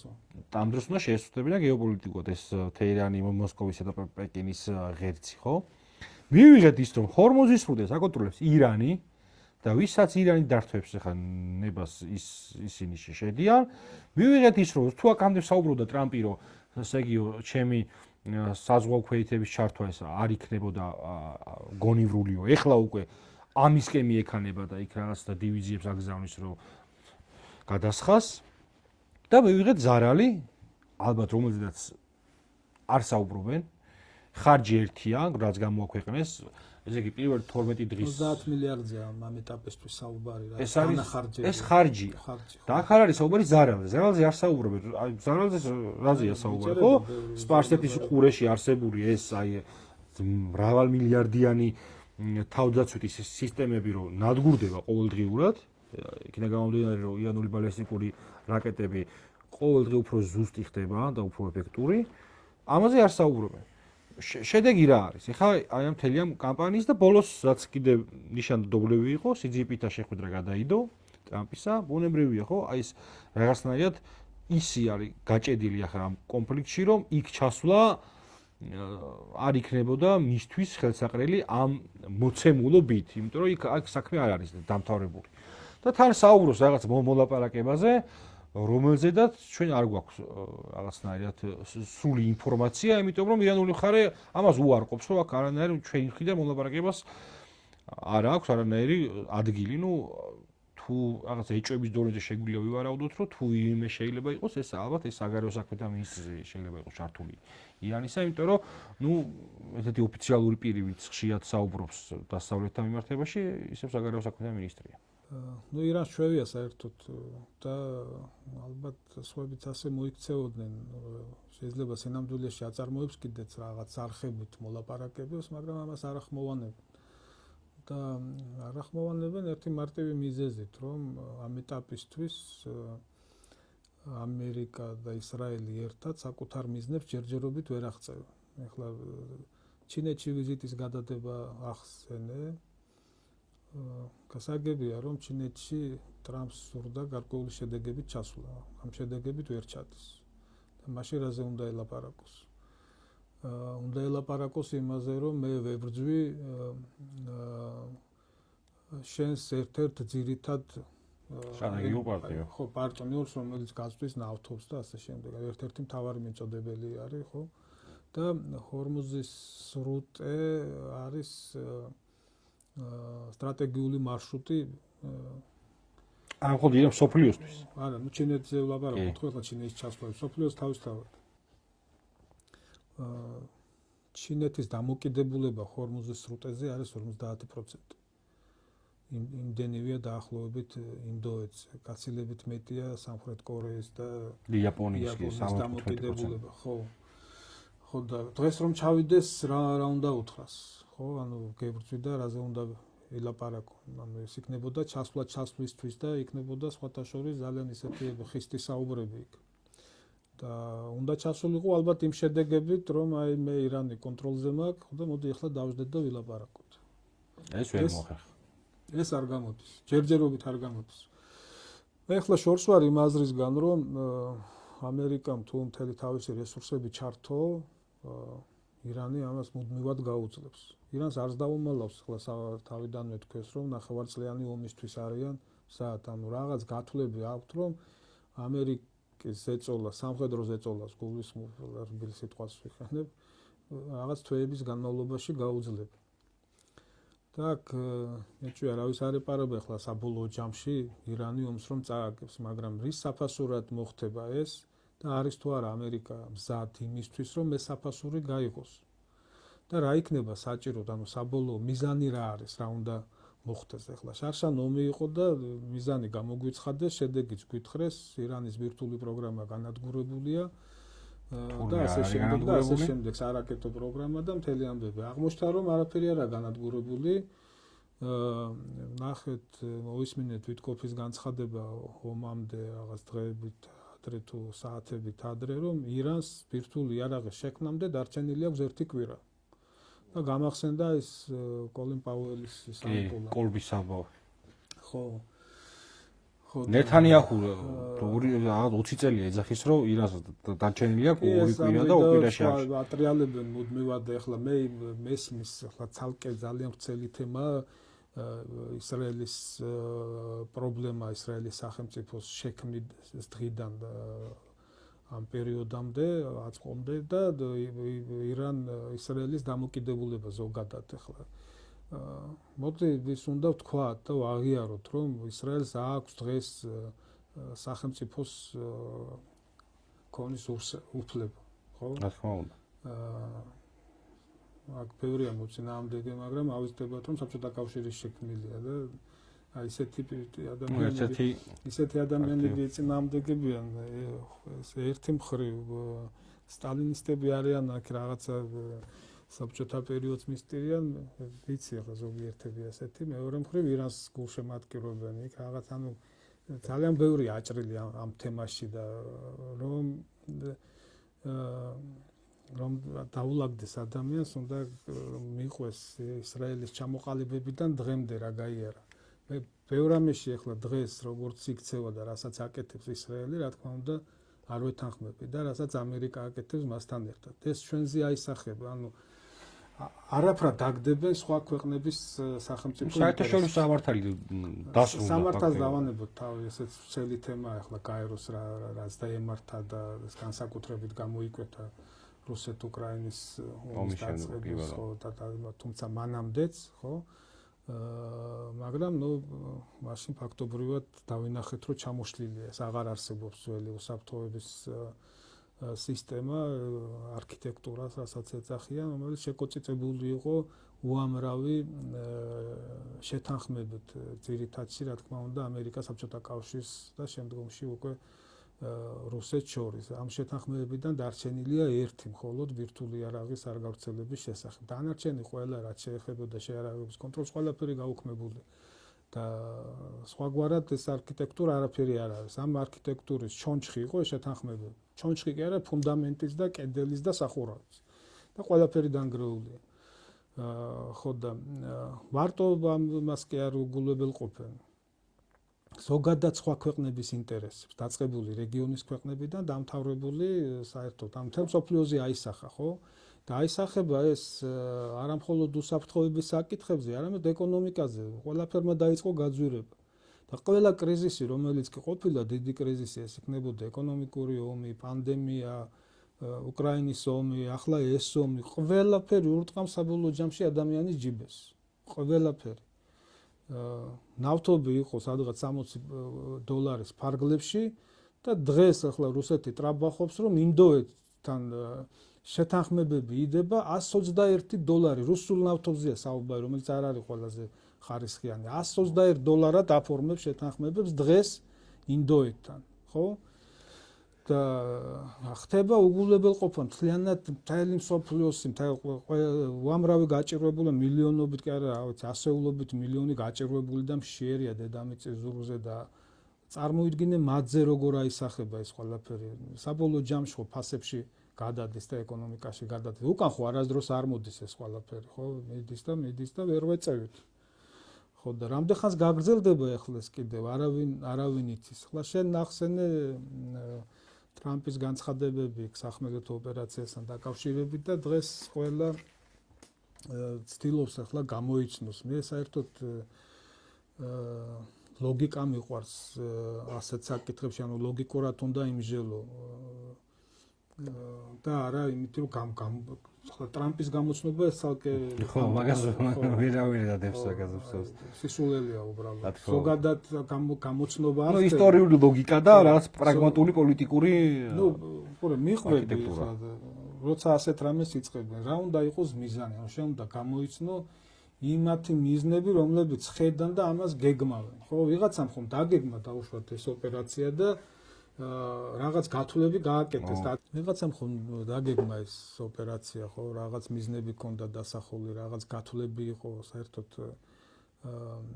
ნებისმიერი სამხედრო ოპერაცია არის გათვლებზე, ოპერატიულ გათვლებზე დაფუძნებული. დღეს ახლა ჭარბად გამოიყენება ეგრეთ წოდებული ხელოვნური ინტელექტი, ახლა ხელოვნურ ინტელექტს ეძახიან, თორე ეს კომპიუტერული პროგრამები არის დიდი ხანია, რაც კომპიუტერი შეიქმნა, უბრალოდ კომპიუტერების შესაძლებლობები იყო ნაკლები, თუმცა ნებისმიერი პროგრამა არის ადამიანის დაწერილი, რასაც ხელოვნურ ინტელექტს უწოდებენ. ხო, ადამიანს შეყავს, ალგორითმს ადამიანი თulis და საწყისი მონაცემები, ყველაფერი რაც არის საჭირო იმისთვის, რომ შენ გათვლები დაგიდოს აი ამ პროგრამამ დავარქვათ ისე ხელოვნური ინტელექტი, ეს შენ უნდა შეიყვანო. პირობითად ვამბობ, აქედან ამდენი თვითმფრინავი, ამდენი ჭურვი, ამდენი ტანკი, ამდენი ჯარის, აქედან ეს, იქედან ის, რაღაც მიზნებს სახავ, სხვადასხვა პირობებია საბრძოლო ვითარების, ეს ყველაფერი შეყავს და კომპიუტერი გაძლევს შედეგს. უკრაინის ეს 2023 წლის ეგრეთ წოდებული კონჩეტევა კლასიკურ შეტევით ოპერაციას უწოდება ამას, მაგრამ კონჩეტევა დაარქვეს პოლიტიკოსებმა და შერჩა ეგრე. აი ესე დაიგეგმა ხელოვნური ინტელექტის მიერ და დაეყნენ ხელოვნურ ინტელექტს და ჯობდა დაყნობოდნენ მაგალითად ზალუჟნის twins და კიდევ იქ ხო ხალხი აჯობებდა, იმიტომ რომ ვიცი რომ იყო რაღაც წინააღმდეგობები და ასე შემდეგ და ნუ შედეგებიც ვნახეთ. და აქაც ეთყობა ხელოვნურმა ინტელექტმა ასე დაგეგმა, რომ სადღაც მოკლე ვადებში ერთი კვირის, ორი კვირის განმავლობაში რაღაც შედეგი დაიდებოდა და ვერ დაიდო ეს შედეგი. მე მესმის ახლა ტრამპი აცხადებს და რა თქმა უნდა ახლა იქ დაწყებული შიდა პოლიტიკიდან არჩევნებისთვის მზადება და პლუს არის იქ მიმდინარე რაღაც სხვა არჩევნები მარტო შუალედური არა. რა თქმა უნდა თავისი და აუდიტორიაზე მუშაობს და უნდა ილაპარაკოს ახლა რომ განადგურებულია საჰაერო თავდაცვა, ავიაცია, ფლოტი და ასე შემდეგ, მაგრამ ძირითადი რითაც ირანი აყენებს ზიანს რეგიონის ქვეყნებს და ამერიკის და ისრაელის ბაზებს არის რაკეტები და დრონები. და ჯერ არავინ იცის, ახლა როდის დავწერე ახალდაწყებული იყო მე. აი პროგნოზის გაკეთება ასე დროს, როცა არა გაქვს საწყისი ინფორმაცია, ჯერტი პროგნოზი არ მიყვარს ანალიტიკაში. ანალიტიკაში არის ანალიზი და შეფასებები. და შეიძლება დასკვნები და პროგნოზი ასე მოხდება, ისე მოხდება, ითხოვენ და ჩვენაირებისგან, აი ომი დაიწყება თუ არ დაიწყება. ნუ რა ვიცი ახლა პუტინის თავში რა არის. შენ გამოდიხარ ლოგიკიდან, რომ შენ რომ იყო, როგორ იმოქმედება, აი მის მაგივრად ფიქრობ. აი პუტინის მიერ ომის დაწყება ფართომასშტაბიანი როგორც დაიწყო, იყო ძალიან დიდი შეცდომა, შეტოპა და უკან გამოსასვლელი არ ქონდა. ეს ომიც დღეს როგორც გამოიყურება, ხო? ჯერჯერობით მე ასე ვაფასებ, ეს იყო შეცდომა. მეც ასე ხო? მაგრამ რატო ვამბობდი რომ ვიღაცამ დაგეგმა მეთქი? შეიძლება ასე აქვს დაგეგმილი და ჩვენ ისმენთ ახლა თამაშს. და მე სამხედრო ოპერაციას დიდი შეცდომა მგონია. სამხედრო ოპერაციას ვლაპარაკობ ზუსტად. ნუ ომის ახლა ომს თავის ისა აქვს რაღაც განმარტებები. და მათ შორის აი რა ომია? ქვეითების ამბავით, საზღვაო ქვეითების ამბავით. რომ მესამე მსოფლიო ომი მიდის. არ მიდის მესამე მსოფლიო ომი. რეგიონული ომიც არ არის ეს. ეს არის შეზღუდული რეგიონული ომი. то რეგიონის რამდენიმე ქვეყანას ეხება, ხო? ჩართულია 3 ქვეყანა. მაგრამ შეზღუდულს იმიტომ ვუწოდებ ამ ეტაპისთვის, რომ ნუ ისრაელს ახლა უშუალო საზღვარი არ აქვს, მაგრამ ამერიკა სახმელეთო კომპონენტიდან მთელი თავისი რესურსებით არ არის ჩართული და არც ირანია მთელი რესურსებით ჩართული, ანუ ძირითადში მოქმედებენ ავიაცია, რაკეტები, დრონები ორივე მხრიდან, აქედან საპასუხოდ საჰაერო თავდაცვა რაც აქვს ირანს და ანალოგიურად ირანიც რაკეტებით, დრონებით და იქედან საჰაერო თავდაცვა. აი ეს კომპონენტებია ჩართული, ანუ რომ ავიღოთ მთელი სამხედრო რესურსი მონაწილე მხარეების, მათი შეზღუდული რესურსებია, არასრული რესურსებია ჩართული. ამიტომ ამ ვითარებაში ჯერჯერობით ეს არის შეზღუდული რეგიონული ომი, რომელიც შესაძლოა გადაიზარდოს. პოტენციალი დიდია, რა თქმა უნდა. შესაძლოა გადაიზარდოს რეგიონულ ომში, არის ამის საფრთხე და კეთება განცხადებები საუდის არაბეთის ჩართვაზე და ასე შემდეგ. ეს თუ წავიდა, ხო, და თუ კიდევ უფრო მეტ მასშტაბებში გადაიზარდა, მაშინ შეიძლება ვისაუბროთ მესამე მსოფლიო ომზე. ანუ ის რომ ომი მასე ევროპაშიც აგერ ომი მიდის უზარმაზარ ტერიტორიაზე, მაგრამ ესეც არ არის მესამე მსოფლიო ომი, მის მიუხედავად რომ უკრაინის მხარეს 50 ქვეყანა არის პარტნიორი, რომელიც ეხმარება, მაგრამ ისინი უშუალოდ არ არიან ომში ჩართულები. აი თუ ჩაერთო რამდენიმე ქვეყანა და რა ქვეყნები ჩაერთო, ამას აქვს მნიშვნელობა, ანუ ყველაფერს თავისი განმარტება აქვს და მოკლედ ამ ეტაპისთვის ჯერ ასე გამოიყურება, მაგრამ ჩვენ არ ვიცით რა ქონდა ჩაფიქრებული. ჩვენ კი გონია რომ ეხლა მათ მოკლებადიანი მიზნები ქონდა და ამ მიზნებს ვერ მიაღწიეს, მაგრამ იქნებ ქონდათ გეგმა A, გეგმა B და ასე შემდეგ, ხო? თუ ასე წავიდა ამ გზით მივდივართ, როცა ვისმენთ ტრამპისგან რომ არაპირებს სახმელეთო კომპონენტის ჩართვას, ესე იგი უკვე უნდა ევარაუდო, რომ ის ალბათ აპირებს. ამ ტრამპ ხო ახლა ვაკვირდებით არა, ხან ერთს ამბობს, ხან მეორეს ამბობს, ხო? ხან მოიგო ომი, ხან ის, ხან ეს. ახლა იქ ერთი ბლოგერს ჰქონდა Facebook-ზე, კარგად მისი გამონათქვამები დაალაგა ეს რამდენჯერ მოიგო ომი და საპირისპირო განცხადებები მის, ხო და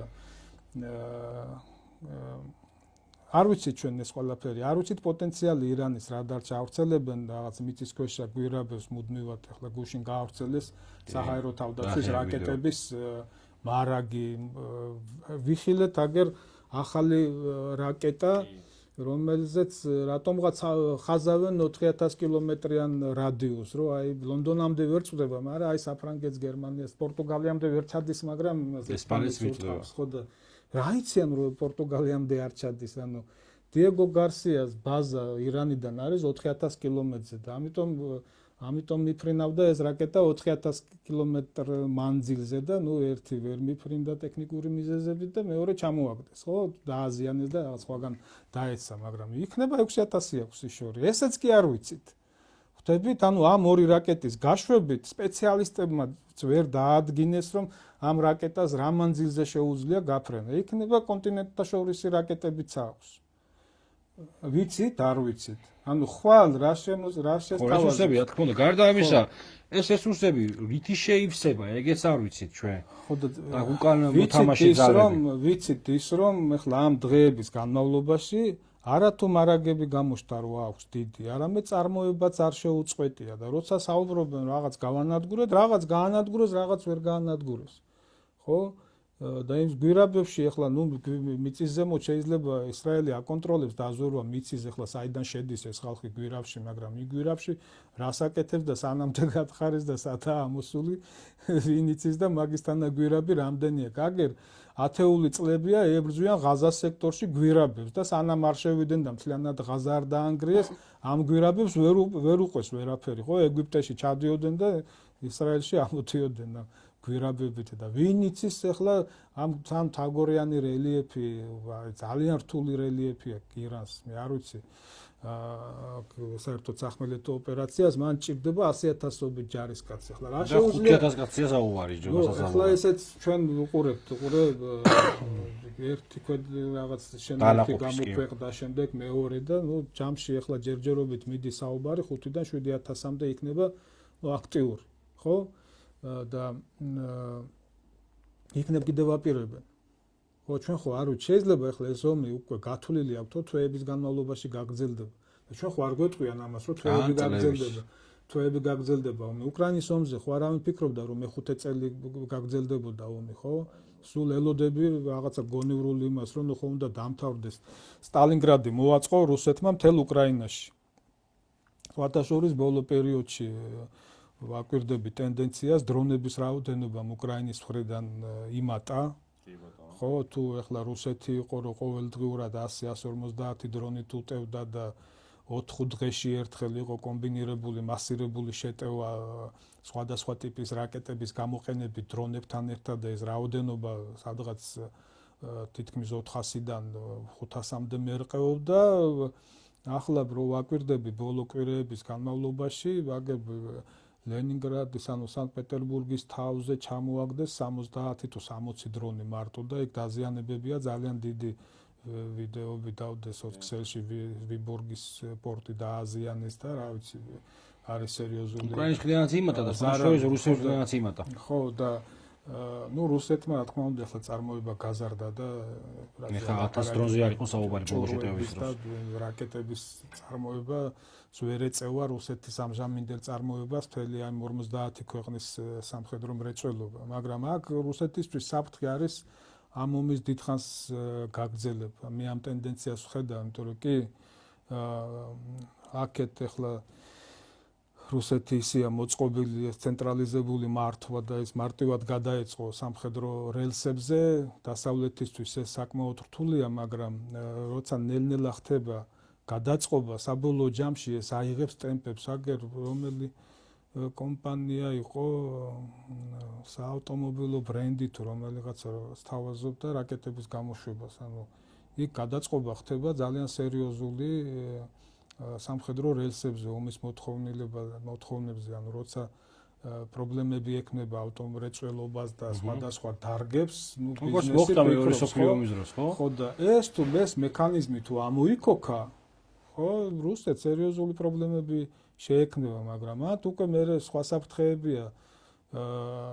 რუსეთი წავა თუ არა, უკვე მერე რადიკალურ ნაბიჯებზე თუ ამ დროის განმავლობაში აღმოჩნდა ისე რომ აი უკრაინას ხო ქონდა გარკვეული პერიოდის განმავლობაში უპირატესობა ჭურვების მხრივ, დრონების მხრივ, შემდეგ გათანაბრდა და პირიქით მოხდა, ხო? ჭურვების მხრივ 5-6-ჯერ გადაასრო რუსეთის წარმოებამ მთლიანად ამ 50 ქვეყნის მიერ მიწოდებულ რაოდენობას, მაგრამ დროთა განმავლობაში ეს შეიძლება შემოტრიალდეს და ეს ტენდენცია იგრძნობა და აი მერე რა მოხდება ახლა შეწყვეტს რუსეთი ომს და წავა მოლაპარაკებებზე თუ წავა რადიკალურ ნაბიჯებზე. ახლა ეს უნდა ჩაჯდე ის ლიდერის მაგათი ლიდერის წვენში და უნდა გამოსნობა დაიწყო რასიზმს, ხო? ჩიხში მოქცეული.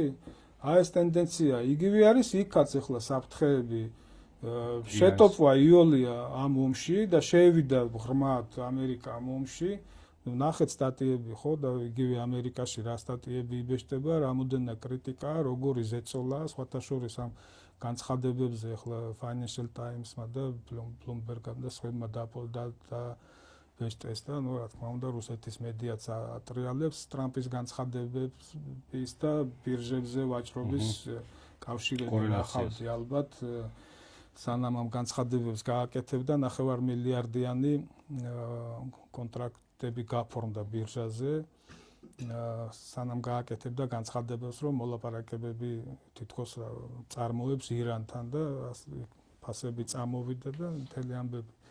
ამიტომ მისი განცხადებები ხან ეკონომიკას ბიზნესს ემსახურება, ხან შიდა აუდიტორიას, ელექტორატს. ხო და მთლიანობაში ახლა როგორ განვითარდება, ამის თქმა რთულია, ჩვენ არ გვაქვს მონაცემები, რა შეუძლია ირანს და სანამდე შეუძლია ეს აკეთოს. და საშიშროება ჩვენთვის რა არის, გარდა იმისა, რომ ნელ-ნელა ეს უკვე აისახება ჩვენს ეკონომიკაზე და ჯიბეზე და კიდევ და ახლა ეს ახალდაწყებულია. მაგრამ ეს მოვა ჩვენამდე და არა მარტო ჩვენ შორის ტურიზმი დაარტყა უკვე. ხო, მაგრამ ჩვენი გვაწუხებს. ხო, ტურიზმი რა თქმა უნდა, ახლო აღმოსავლეთის ქვეყნები, ემირატები და ის სერიოზული პრობლემაა. ხო და სხვა საფრთხეებია, რომელიც მე ამ ეკონომიკურზე მეტად მაწუხებს და მაშინებს მათ შორის, იმიტომ რომ ირანის სირიიზაციას უწოდებს შეიძლება სწორ ტერმინს ვიყენებ, მაგრამ ეს რომ უნდოდათ ეს განცხადებები ღიათ აქვს გაკეთებული. რო არ ჩაერთული პეშმერი გადაკურთება ჯერჯერობით უარი თქვას. ხო და არა მარტო ქურთებზეა ეგ საუბარი, შენ თუ ქვეყანას მიაკვრე, ხო, შენ თუ ქვეყანას მიაყენე ისეთი ზარალი, რომ მოიშალა ცენტრალიზებული მართვა, მოიშალა ეკონომიკა და ასე შემდეგ, შეიძლება წავიდეს უკვე ხო ფრაგმენტაცია ირანის, იგივე გუშაქთა კორპუსში შეიძლება გამოჩნდნენ ძალები, რომლებიც მოლაპარაკებებზე წავიდნენ, შეიძლება გამოჩნდნენ ძალები, რომლებიც რადიკალები გამოეყვნენ და ხედავთ, რომ ახლა ვისაც ანადგურებენ, იმათ ნაცვლად მოდიან რადიკალები, უფრო რადიკალურად განწყობილი. შურიძეება ხდება მთავარი ინსტრუმენტი. რა პროცესები წავა, ხო, ხო წარმოიდგინე რეგიონში სირია, აქეთ ისრაელში ეს ღაზას და პალესტინის პროქსი სახელმწიფო ერაყი. ლიბანი, ეს პრობლემები, ეს დაშლილი პაკისტანი, ავღანეთი, იქით ირანი და იქეთ რა ზოლი არის, ხო? ახლა ეს არის ჩვენი მეზობლები, ჩვენ ირანთან გვაკავშირებს სომხეთი, პატარა ჩვენზე უფრო პატარა ტერიტორიით არის, ორჯერ პატარა. ხო? პირდაპირ არის რამდენი, 600 კილომეტრი ალბათ გზით ირანამდე. ეს მანძილი გვაკავშირებს. ხო და ამას არავინ არ ითვალისწინებს, ანუ იქედან უყურებენ, რომ ეს უნდა ავრიო, უნდა დავშალო. ერთ-ერთი მოლოდინი რაც ჰქონდა და არც დაუმოლავთ, ეს იყო ხელისუფლების შეცვლა რევოლუციის გზით. და ეს არის საკმაოდ ესეთი საინტერესო ნიუანსია. ოპოზიციამ ვერ გაამართლა გარეძალების იმედები, ხო ეგრეა? ანუ ველოდენ რომ რაღაც ეს დარტყმები მოხდებოდა და არტყამდნენ ირანს, განადგურებდნენ სულიერ ლიდერს და ასე შემდეგ, გამოვიდოდა ხალხი ქუჩაში და დაამხობდა. ამ ხალხის გაერთიანება მოხდა თუ ვერ ბედავენ ომის დროს გამოსვლას აღარ აქვს მნიშვნელობა.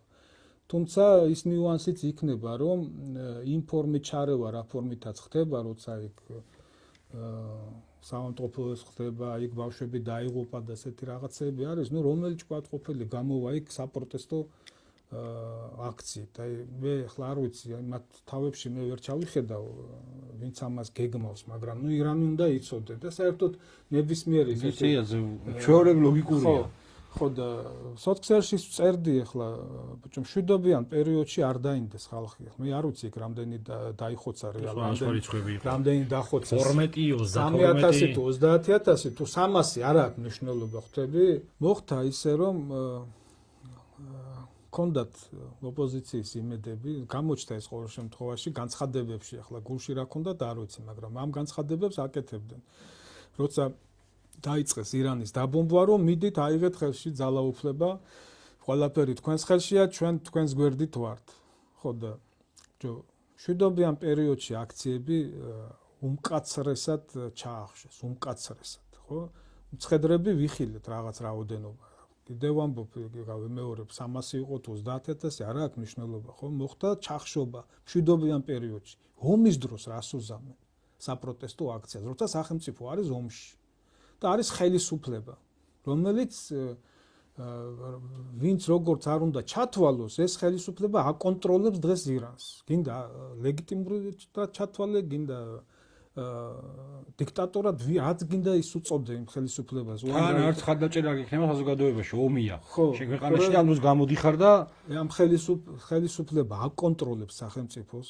ხელისუფლებას ყავს მომხრეები და გამოჩნდა ეს ომის დროს და გამოჩნდა არათუ მხარდაჭერა დაბომბვების დროს ქუჩაში იდგნენ და ვიდეოები გავრცელდა და ხალხს ფეხი არ მოუწლია იქედან და რატომ ქონდათ ეს იმედი რომ ოპოზიცია იქ რაღაცას იზამდა და ეხლა უყურე აი რა მოხდა აი ეს არის ზუსტად აი ირანის მაგალითი არის მკაფიო რომ პოლიტიკურ ძალებს სუბიექტებს არ უნდა კონდეს გარეძალების იმედი და გარეძალების ჩარევით და განსაკუთრებით სამხედრო ჩარევით არც კი უნდა გაიფიქრონ საკუთარ ქვეყანაში რაღაც პოლიტიკური მიზნების მიღწევა. ხო მოვისმინეთ განცხადებები აიღეთ ხელს. ხო ქონდა გარეძალებს, ანუ ამერიკას და ისრაელს იმედი რომ იქ ხალხი გამოვიდოდა ქუჩაში ხელისუფლების წინააღმდეგ. დესტრუქცია გამოვიდა ხალხი. ერთი აქცია ჩაატარეს სადმე არა. ამ ოპოზიციას ხო ქონდა გარეძალების იმედი რომ რაღაცას ისეც გააკეთებდნენ რომ მიართმევდნენ ძალაუფლებას. მიართვეს? ჯერ ვერა. რავი, შეიძლება ნახევარი წლის მერე ჩამოშალონ ირანი, მაგრამ რა ფასად დაუждდება ეს ირანის ხალხს, სახელმწიფოს, ირანს, რა ფასად დაუждდება მსოფლიოს. და იგივე მეორე მხარეს ომში ჩართულ ძალებს. აი ეს არის თემა. ან დაუჯდება რომ ეგეც მივლენ აქამდე ახლა ჩვენ უყურე კარგი ლამით ალბათ ირანის თემა პრინციპში შეგვიძლია ამოვწუროთ. უკვე ისრაელის პრემიერი აცხადებს, რომ ალბათ რეჟიმი შეძლებს ძალაუფლების შენარჩუნებას. და მაშინ რას მიაღწიეს? ასა კითხვა და ჯერ ჩანს ის რომ ბოლო არო ჩანს ომს, აი რას ჩანს, ხო ეს გვირაბის ბოლოში შეიძლება რაღაც შუქს ხედავდე, მაგრამ ეს შუქი იყო ძალიან კონტროლირებადი ქაოსი, რომელიც რეგიონში შეიძლება უნდა ყოფილიყო ამერიკის ნაკრებად. ხო, კონტროლირებადი ქაოსი. ჯერჯერობით კონტროლირებადი. კი, ჯერჯერობით უნდა ყოფილიყო. ოღონდ ეს კონტროლირებადი არ არის ამერიკული ხარის მიერ. უფრო ირანი უფრო აკონტროლებს ამ ქაოსს, ვიდრე დასავლეთი. თან ჯერჯერობით. სრუტეს მართავს ირანი. ეგ არის ქაოსის თავი ობიექტი არის სრუტე დღეს ამ რეგიონში და მათ შორის ოფლიო. საინტერესოა სხვათა შორის ამ მოლაპარაკებებზე რაღაც ინფორმაციები რაც ვრცელდება, ეგ 15 საკითხია თითქოს ჩამოთვლილი და რას ითხოვს. ორივე გავაკონტროლებ. მე და ხომეინი ერთად გავაკონტროლებ. ხო, ის ხო კი საერთოდ ის იყო, ხო და მოთხოვნები მაქსიმალური რაც აქვს ერთ მხარეს და რას ითხოვს ირანი, სანქციების მოხსნას, ბალისტიკური პროგრამების გაგრძელებას, ბირთვულზე ისედაც არ ვაკეთებთ და მაშინ რას ვიღებთ და რისთვის მოხდა ეს ყველაფერი, მაგრამ კიდევ ერთხელ ვამბობ, აქ ახლა პირველი ომი არაა რეგიონში და მიჩვეული ვართ ახლო აღმოსავლეთის ზადუღებას, ჩემთვის და ჩვენთვის, ჩვენი ქვეყნისთვის თავარია იმას კი არ უჭერთ ხარს, რა ქვია, ისტორიაც კარგად გვახსოვს, ირანის, თურქეთის და ყველა ჩვენი მეზობელი რუსეთის და ასე შემდეგ და მონღოლეთის და არის შევი ქვეყნის სტაბილურობა. დღეს არ შემიქმნას მე პრობლემა, საფრთხე არ შემიქმნას, რეგიონს არ შეუქმნას საფრთხეს გულისხმობ სამხრეთ კავკასიას და გულისხმობ საქართველოს. აი ამ არეულობებით არ შეექმნას სასიცოცხლო და ყოფნა არ ყოფნის საფრთხე და პრობლემა. ეს არის თან იმის ფონზე, რომ კარგად დავინახეთ ერის ერთიანობას, აქ კიდევ დაუბრუნდები ხა ჩვენ პირველ თემას. გასაგებია პატრიარქი, რომელიც რაღაც მორალური, რელიგიური სიმბოლო ერთიანობის, უბრალოდ აი რა ღირებულების ქვეშ ერი გაერთიანდა, ამ ერის ერთიანობას როგორც ცდილობენ ჩირქიმის ხონ ინძალებმა, რომელიც ასევე აქტიურად ითხოვდნენ რაღაცნაირი ბომბების ცვენას ამ ქვეყნის ტერიტორიაზე და ამიტომ არის საფრთხილო ერთი ეს რეგიონალური კონტექსტის გააზრება სწორად და მეორე კიდე შიგნით სწორი მესეჯების გაჟღერება, რომ გასაგებია ხელისუფლება უნდა იცვლებოდეს, აბა რა, ეს არის დემოკრატიის ფუნდამენტი, მაგრამ ის ვინც აი ამ დროშას აღმართავს და ერის გაძღოლას ითხოვს, ის უნდა იყოს ერის ღირებულებითი ნაწილი და არა რაღაცა გარედან კოდირებული სისტემა, რომელსაც საერთო არ აქვს ჩემთან, რომელიც მე ცოტა შორის ემპათიას ითხოვს შემა. აი ეგ არის მნიშვნელოვანი და ჩვენი შეხვედრების, ჩვენი საუბრების მიზანიც ახლა განსაკუთრებით ეგ არის, რომ მაქსიმალურად ვეცადოთ, რომ ჩვენი აზრი და შეხედულება გაუზიაროთ ხვებს, რომ რეგიონალური კონტექსტის ცოდნა მნიშვნელოვანია, ადგილობრივი სტაბილურობისთვის მათ შორის და ასევე ჩვენში აქ ჭეშმარიტების ძიება კი არა, უბრალოდ იმ ღირებულების გაერთიანების სიმბოლოს ხაზგასმა, რაც მართლა გვაერთიანებს და რაც კიდევ გვაპირისპირებს. და აი ეს რაღაცა მანიპულაციები, ბინძური მანიპულაციები, არაქართული, არაადამიანური, არახუმანური მანიპულაციები, რეალობაში ეს არის პოლარიზაციის მთავარი წყარო. ხო და აი გაკვეთილი, ამიტომ ირანის გაკვეთილი უნდა იყოს კაფეო მაგალითი, გაკვეთილი უნდა იყოს უფრო სწორად ირანის მაგალითი ოპოზიციისთვის. საკუთარი თავის იმედზე უნდა იყვნენ და არა გარე ძალების, გარე დახმარების და ბომბებს არ უნდა ითხოვდნენ საკუთარი საკუთარ ქვეყანაში და ომს და არეულობას და საკუთარი თავის იმედი რომ გქონდეთ, უნდა გაიაზრონ. ღირებულებას, რასაც ლაპარაკობ ახლა, როცა 1.5 მილიონი ეს ნიშნავს, რომ მთელი ქვეყანა გამოვიდა ლამის. და იქ ვერ დაინახეს თავისი თავი. და ეს უნდა გადაიაზრონ ახლა ეგ რაღაცა ბლოგებით, ახალი ხრიკები კი არ უნდა ეძებონ ეკლესიის საკუთარ სიმცირეს ვერ მოერიან. ეს არის რეალურად. საკუთარ სიმცირეს ვერ მოერიან. პოლიტიკოსობა უნდა ისწავლონ. პოლიტიკურ ქართველობა უნდა ისწავლონ. ქართველობა გასაგებია კაცო, ეხლა ღირებულებას ადამიანს ასე მარტივად ვერ შეუცვლი, ეს ხო ბავშვებზე ხო? აბა ესენი ვერ ისწავლიან. ის ხება უნდა ისწავლონ იმ ბავშვება, ვინც მიყვებია. ხო და დღეს ეს მოცემულობა გვაქვს. და ის ბავშვები კიდე რომლებიც მოდიან და ისევ ესენი ხვდებიან, იმიტომ რომ ამათში იხარშებიან. ამას ხო ველაპარაკებით სოციალური ქსელიდან და ტელევიზიიდან. მე ყოველ შემთხვევაში კი მიუქმებენ ამ Facebook გვერდებს მეოთხე ფრონტალი სოციალური მეოთხე ის არის Facebook-ის პროფილია, მაგრამ ამას წერ ზუსტად 10 წელია, რომ ჩამოყალიბდი ვინ ხარ, აი პარტიას აყალიბებ. შენი იდეოლოგია უნდა გქონდეს და შენს ხას უნდა მიყვებოდი. შეიძლება რაღაც შეგეცვალოს და დღეს ის იყავი და ხვალ შეიძლება გადახვიდეს სხვა ფლანგზე, ხლა ეს ხდება ჩვეულებრივად, მაგრამ აი ეს როდის უნდა დამთავრდეს ამ ოპოზიციის დაშლა გაერთიანება, დაშლა არ მოშლა. სანამდე უნდა უყუროთ. არჩევნების წინ გაერთიანდებიან, მერე დაიშლებიან, ახლა ის აი მე რამდენი გაერთიანება. და ამი აღარ ხო და მივდივართ ისევ იქამდე, ისევ ამდენი ომიც დაამთავრა ტრამპმა. ხო, კარგ გზაზე დგანან, იმიტომ რომ ესენი საბოლოო ჯამში ახლა რაღაცნაირად უნდა მოშორდნენ პოლიტიკას. მაგრამ ვინც შემოდის პოლიტიკაში, გაიაძროს სადაა ქართული დასკვნები გააკეთონ, კაცო, და შემოდი ხარ უცებ ვერ მოიგებ არჩევნებს. შეიძლება მოხდეს, კაცო, აგერ უკრაინაში ნახე ზელენსკი ვინ იყო მსახიობი და მოიგმარა იქაც ტექნოლოგიებით, ხო, გარე და რაღაც სხვა ტექნოლოგიებით არ მედი ახლა უკრაინის საკითხებზე ვილაპარაკო.